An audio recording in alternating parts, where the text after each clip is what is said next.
அல்லாஹ்வுடைய தூதர் ஸல்லல்லாஹு அலைஹி வஸல்லம் அவர்கள் சொன்னார்கள், யாரை அல்லாஹ் நேசிக்கிறானோ அல்லது எந்த ஒரு சமூகத்தை அல்லாஹ் நேசிக்கிறானோ அவர்களை அல்லாஹ் என்ன செய்வான்? சோதிப்பான். ஆதம் அலைஹிஸ்ஸலாம் முதற்கொண்டு அல்லாஹ்வுடைய தூதர் முஹம்மது ரசூலுல்லாஹ் ஸல்லல்லாஹு அலைஹி வஸல்லம் வரை எல்லா நபிமார்களையும் ரசூல்மார்களையும் அல்லாஹ் சோதித்திருக்கிறான். இறை நம்பிக்கை கொண்டவர்களுக்கு சோதனை 3 காரணங்களுக்காக கொடுக்கப்படுகிறது. ஒன்று, அவர்களை பிரித்தறிவதற்காக. அல்லாஹ் குர்ஆனிலே கேட்கிறான், ஈமான் கொண்டோம் என்று சொல்லிவிட்டாலே அல்லாஹ் உங்களை சோதிக்காமல் விட்டுவிடுவான் என்று எண்ணிக்கொண்டீர்களா? உங்களுக்கு முன்னுள்ளவர்களையும் அல்லாஹ் சோதித்திருக்கிறான், உங்களையும் சோதிப்பான். உங்களில் யார் உண்மையாளர்கள், உங்களில் யார் பொய்யர்கள் என்று அல்லாஹ் பிரித்தறிவதற்காக. இரண்டாவது, தூய்மைப்படுத்துவதற்காக. பாவங்களிலிருந்து அவர்களை தூய்மைப்படுத்தி அல்லாஹ்வின் பக்கம் நெருக்கமாக்கி பாவம் இல்லாதவராக மாற்றி அல்லாஹ்விடத்தில் அவரை நெருங்குவதற்குரிய வழிகளுக்காக அல்லாஹ் சோதனைகளை கொடுப்பான். அல்லாஹ்வுடைய தூதர் ஸல்லல்லாஹு அலைஹி வஸல்லம் சொன்னார்கள், இறை நம்பிக்கை கொண்டவனுக்கு அல்லாஹ் வாழ்வாதாரத்தை தடுக்கிறான் என்றால் அவன் செய்யக்கூடிய பாவங்களின் காரணமாகத்தான் என்று. அலி இப்னு அபி தாலிப் ரலியல்லாஹு அன்ஹு அவர்கள் அதனால் தான் சொன்னார்கள், அல்லாஹ் ஒரு முஃமினுக்கு எந்த ஒரு சோதனையும் கொடுப்பதில்லை பாவங்களின் காரணமாக.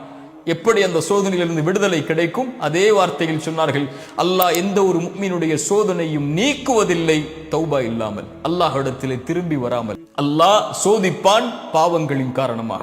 பாவங்கள் தான் சோதிப்பதற்கு மிகப்பெரிய அடித்தளமாக இருக்கும். தொழுகையில் உங்களுடைய நிலைப்பாடு என்ன? அல்லாஹ்வை அஞ்சுவதில் உங்களுடைய நிலைப்பாடுகள் என்ன? பாவங்களை விட்டு விலகுவதில் உங்களுடைய நிலைப்பாடுகள் என்ன? அல்லாஹ்வை மறந்து வாழ்ந்து கொண்டிருந்தால் அல்லாஹ் நெருக்கடியான வாழ்க்கையை தான் கொடுப்பான்.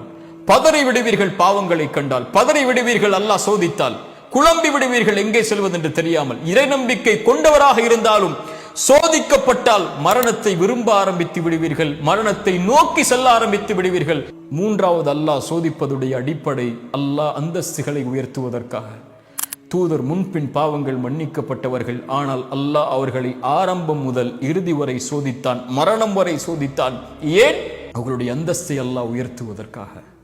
சோதனைகளை கொடுத்து கொடுத்து கொடுத்து ஒரு முஃமினை அல்லாஹ் பலப்படுத்தி பலப்படுத்தி பலப்படுத்தி பொறுமையின் கூலியை கொடுத்து பொருத்தத்தின் கூலியை கொடுத்து அல்லாஹ் அவனை நெருக்கமாக்கி கொண்டே வருவான், அந்தஸ்துகளை உயர்த்தி கொண்டே வருவான். அந்த அந்தஸ்தை அல்லாஹ் ரப்புல் ஆலமீன் நாளை மறுமையில் வெளிப்படுத்துவான். அவர்களுக்கு இந்த சோதனைகளை மறுமையில் இருந்து பார்க்கும் போது அவர்களுக்கு அதுவெல்லாம் ஒன்றும் தெரியாமல் ஆகிவிடும். சொர்க்கத்தை அல்லாஹ் ஒரு மனிதனுக்கு ஒரு முறை காட்டுவான், அவன் வாழ்நாள் முழுக்க சோதிக்கப்பட்டவன். சொர்க்கத்தை ஒரு முறை பார்த்தவன் அல்லாஹ் கேட்பான், உலகத்தில் ஏதாவது நீ சோதிக்கப்பட்டாயா என்று. அவன் சொல்லுவான், யா அல்லாஹ், உலகத்தில் நான் எந்த ஒரு சோதனையும் பார்க்கவில்லை என்று. அதை விட பெரிய அந்தஸ்து